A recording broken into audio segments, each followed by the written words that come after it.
नमस्कार प्रिय साथियों, मैं अनुराग तिवारी आपका अपने YouTube चैनल कैरियर मेकर पर स्वागत करता हूं। तो आज करंट अफेयर की बात चाय के साथ। तो शुरू करते हैं इस सीरीज को। आज का कोट है कि अगर आपको कल के लिए तैयारी करनी है तो आज का पूरी तरह सदुपयोग करें। ये आपके इस जीवन पे बहुत महत्वपूर्ण है। जब आप कंपटीशन लाइफ में रहें तो आज आप अपने आज का भरपूर सदुपयोग करें, ताकि कल आपको एग्ज़ाम हॉल पे बैठने पर ये पछतावा ना रहे कि अगर हम पहले का समय बहुत अच्छे से यूज़ किए होते तो आज ये पेपर हमसे बन जाता। ठीक है, आइए शुरू करते हैं इस क्वेश्चन आंसर सीरीज का पहले क्वेश्चन पर। आज का पहला क्वेश्चन है, पेरिस ओलंपिक 2024 में भारत के ध्वजावाहक के रूप में किसे चुना गया है? तो इसमें भारत के ध्वजावाहक के रूप में चुना गया है शरद कमल को। ठीक है ना, तो इसका जो सही आंसर है वो क्या है? शरद कमल है। ठीक है, आइए देखते हैं इसके बारे में। खेल रत्न पुरस्कार विजेता और 2 बार के Commonwealth games champion table tennis खिलाड़ी अर्चंत शरद कमल आगामी पेरिस ओलंपिक 2024 में भारत के ध्वजावाहक होंगे, ऐसा जो है भारत सरकार ने घोषणा की है। ठीक है ना, इसके पहले जब 2020 का टोक्यो ओलंपिक हुआ था, उसमें भारतीय पुरुष हॉकी टीम के कप्तान मनप्रीत सिंह और महिला में मुक्केबाज जो है मैरी कॉम, इन्होंने बताया ध्वजावाहक भारत का नेतृत्व किया था। ये आपको याद रखना है। ठीक है, आगे देखते हैं।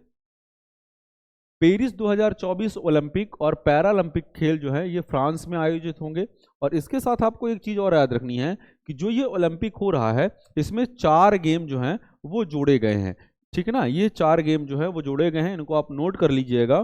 पहला है ब्रेकिंग, दूसरा है स्पोर्ट क्लाइंबिंग, तीसरा है स्केटबोर्डिंग और चौथा है सर्फिंग। ठीक है ना, और ये जो गेम हैं ये सोशल मीडिया पर बहुत ज़्यादा जो है ये सक्रिय चल रहे हैं। ठीक है, तो ये 4 गेम जो है 2024 में 4 नए खेलों को जोड़ने के लिए आईओसी ने अपना सहमति दी है। और वो गेम है ब्रेकिंग, स्पोर्ट क्लाइंबिंग, स्केटबोर्डिंग और सर्फिंग। ठीक है ना, जो सोशल मीडिया पर बहुत ज़्यादा सक्रिय है, इसीलिए आईओसी ने भी इन पे अपना अभी सहमति दे दी है। ठीक है, आइए देखते हैं अगला।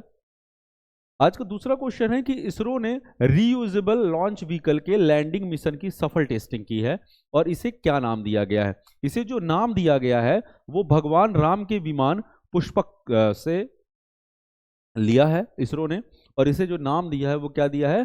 पुष्पक दिया है। आइए देखते हैं इसके बारे में।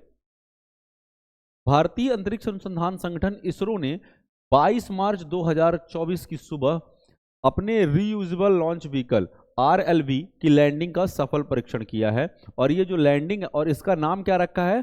पुष्पक रखा है। ठीक है ना, लैंडिंग जो है आंध्र प्रदेश के चित्रदुर्ग चल्लाकेरे में की गई है। यहाँ DRDO की एक फैसिलिटी है जहां पर इसकी लैंडिंग और टेक ऑफ टेस्ट होते हैं। ठीक है, और पुष्पक जो है पूरी तरह से स्वदेशी है।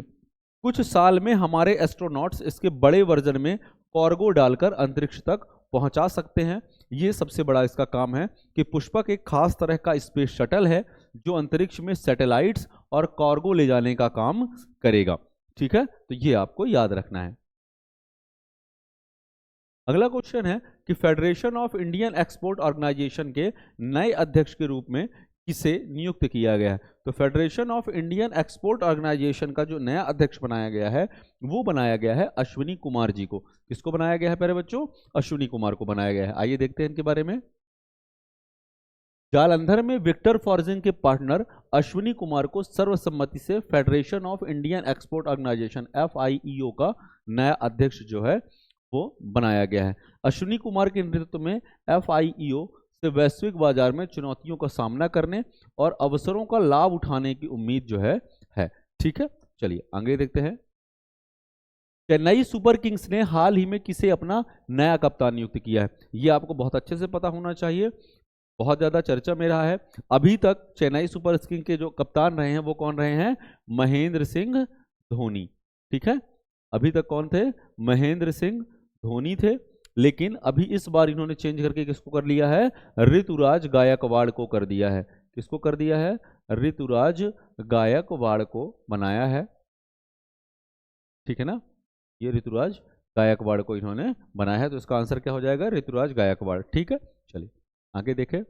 ये है ऋतुराज गायकवाड़, ठीक है। और इंडियन प्रीमियर लीग की फ्रेंचाइजी चेन्नई सुपर किंग्स ने सलामी बल्लेबाज ऋतुराज गायकवाड़ को अपना नया कप्तान नियुक्त किया है। इसके पहले महेंद्र सिंह धोनी ने अपने सफर कार्यकाल के बाद कप्तानी छोड़ दी है और इनको इस बार के संस्करण में 6 करोड़ रुपए में इनको रिटेन किया गया है, वापस से इनको लिया गया है, ठीक है। तो आपको ये भी याद रखना है। चलिए अगला क्वेश्चन देखते हैं।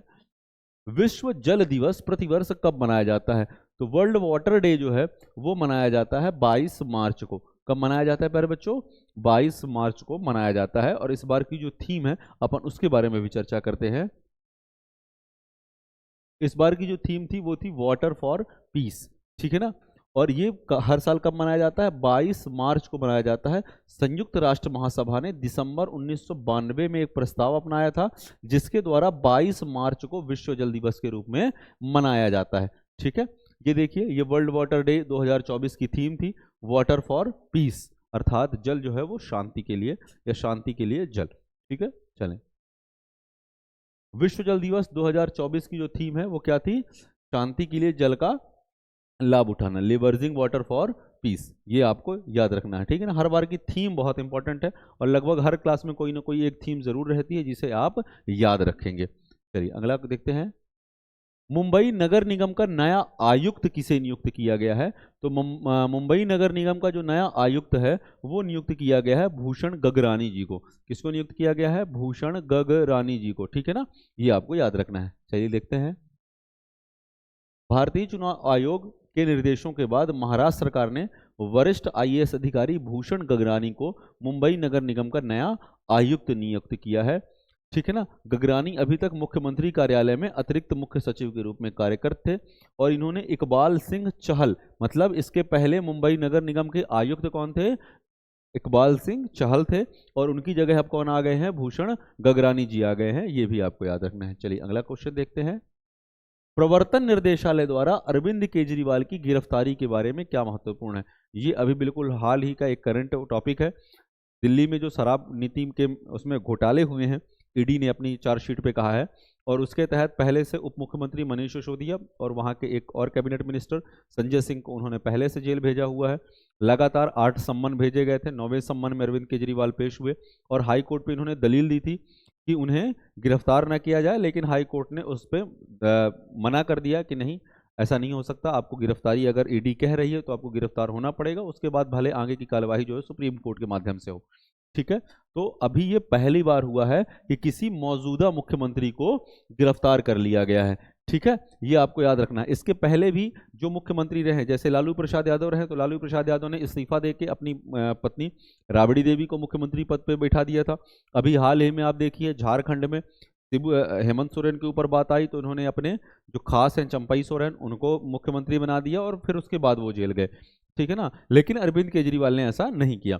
अरविंद केजरीवाल अभी मुख्यमंत्री पद पर रहते हुए जेल गए हैं। ये अपने भारतीय इतिहास में पहली एक ऐसी चीज है। इसके पहले जिन भी मुख्यमंत्रियों पर एलिगेशन लगे हैं, जिन मुख्यमंत्रियों के खिलाफ चार्जशीट दायर हुई, उन्होंने किसी दूसरे को मुख्यमंत्री पद सौंपा है और उसके बाद वो जेल गए हैं, ठीक है। ये आपको याद रखना है। तो भारत के इतिहास में ये पहली बार हुआ है कि किसी मौजूदा मुख्यमंत्री को जो है वो गिरफ्तार किया गया हो। चलिए अगला क्वेश्चन देखते हैं। कथित दिल्ली शराब नीति घोटाले के सिलसिले में प्रवर्तन निर्देशालय ने गुरुवार शाम दिल्ली के मुख्यमंत्री अरविंद केजरीवाल को उनके आवास से जो है वो गिरफ्तार कर लिया है। इनको आप जानते ही होंगे, अरविंद केजरीवाल है, ठीक है ना। और इनके कभी परम मित्र रहे कुमार विश्वास जो प्रसिद्ध कवि हैं और इस समय कथावाचक भी हो गए हैं, उन्होंने अपने स्टेटमेंट में, अपने ट्विटर पे एक लाइन शेयर करके लिखा है कि कर्म प्रधान विश्व करी राखा, जो जस करहि सो तस फल चाखा। अर्थात इस दुनिया में कर्म जो है वही प्रधान है और वही पूरे विश्व को चला रहे हैं। जो जैसा करता है उसे वैसा फल मिलता है, ठीक है ना। तो कहीं ना कहीं ये अरविंद केजरीवाल के ऊपर बहुत बड़ा तंज है, इसे भी आप याद रखें। चलिए अगला। हाल ही में दुनिया का सबसे खराब हवा वाला देश कौन सा है? ठीक है ना। तो सबसे खराब हवा वाला देश कौन सा है? बांग्लादेश, ठीक है। ये आपको याद रखना है। आइए देखते हैं। बांग्लादेश जो है वो दुनिया का सबसे खराब हवा वाला देश है। लगभग 15 गुना ज़्यादा है यहाँ पे जो WHO के स्टैंडर्ड है, 2.5 से ऊपर का स्तर। उसके बाद दूसरे नंबर पे पाकिस्तान है, तीसरे नंबर पर हम है, चौथे नंबर पे तजाकिस्तान है और 5वें नंबर पर बुर्किना फासो है, ठीक है। तो ये 5 देश हैं जो लो बिलो से टॉप पे हैं, ठीक है ना। तो सबसे कम कहाँ पे है, सबसे ज़्यादा कहाँ पे है, बांग्लादेश में, उसके बाद पाकिस्तान, फिर भारत, फिर तजाकिस्तान और उसके बाद बुर्किना फासो में है, ठीक है। इसमें भी आपको याद रखना है। चलिए अगला देखते हैं। हाल ही में किसे डायना स्मृति पुरस्कार से सम्मानित किया गया है।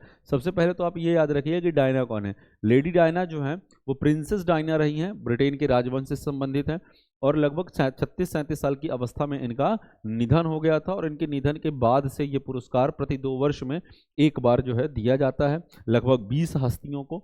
और इस बार उन 20 हस्तियों में से 2 हस्तियां हैं, एक तो उदय भाटिया जी और दूसरे मानसी गुप्ता। इन दोनों को जो है वो लेडी डायना पुरस्कार जो है इस बार का प्रदान किया गया है। आइए देखते हैं थोड़ा सा इनके बारे में। दिल्ली के उदय भाटिया और हरियाणा की मानसी गुप्ता को 14 मार्च 2024 को डायना स्मृति पुरस्कार से सम्मानित किया गया है। इनके साथ दुनिया भर के 20 लोगों को यह पुरस्कार दिया जाता है। यह पुरस्कार जो है राजकुमारी डायना की स्मृति में प्रति 2 वर्ष में एक बार दिया जाता है, और विश्व के असाधारण युवाओं को उनके सामाजिक कार्यों या मानवीय सेवाओं के लिए प्रदान किया जाता है। दिवंगत प्रिंसेस ऑफ वेल्स की स्मृति में यह स्थापित डायना अवार्ड चैरिटी की ये 25वीं वर्षगांठ है, मतलब ये लगभग 1999 से चालू हुआ है, ठीक है। आगे देखें।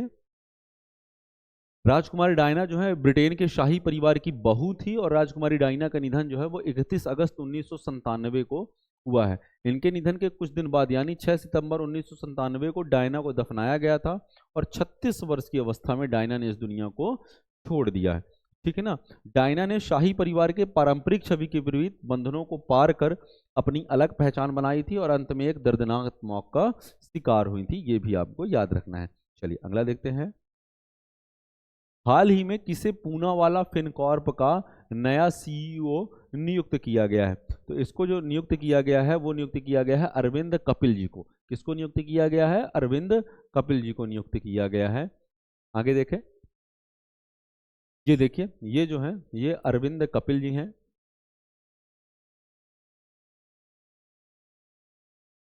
और इनको पूनावाला फिनकॉर्प का जो है वो अध्यक्ष नियुक्त किया गया है, ठीक है ना।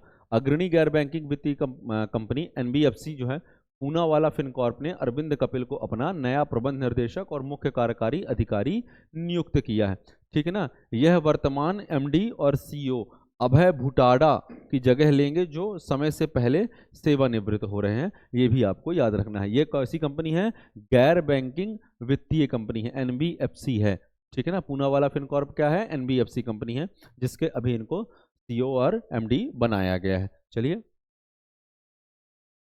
देखिए, कल के जो 22 तारीख को जो हमने पढ़ाया था उसमें से एक क्वेश्चन पूछा था कि कौन सा भारतीय शहर दुनिया का सबसे प्रदूषित महानगरीय क्षेत्र बनकर उभरा है, और इसका जो सही आंसर है वो क्या था, बेगूसराय है। 2 लोगों ने इसका केवल सही आंसर दिया है, बाकी लोगों ने कमेंट सेक्शन पे कोई कमेंट नहीं किया। तो आप लोग अधिक से अधिक कमेंट करें ताकि ये समझ में आए कि आप लोग पढ़ रहे हैं या नहीं पढ़ रहे हैं। आज का जो प्रश्न है वो ये है कि हाल ही में किसे सीबीएसई का नया अध्यक्ष नियुक्त किया गया है। 22 तारीख वाला जो वीडियो डला हुआ है आप यूट्यूब चैनल पे जाएं और देखें, उसमें 22 तारीख के स्लाइड पे मैंने पढ़ाया है कि सीबीएसई के नया अध्यक्ष किसे नियुक्त किया गया है। तो आप कमेंट सेक्शन पे जाके कमेंट जरूर करें, ठीक है। तो इसका आंसर कल की क्लास में बताया जाएगा। तब तक के लिए धन्यवाद, और आप हमारे चैनल को अधिक से अधिक लाइक करें, शेयर करें, और अपने दोस्तों के साथ अधिक से अधिक शेयर करते हुए हमारे चैनल को सब्सक्राइब जरूर करें। धन्यवाद।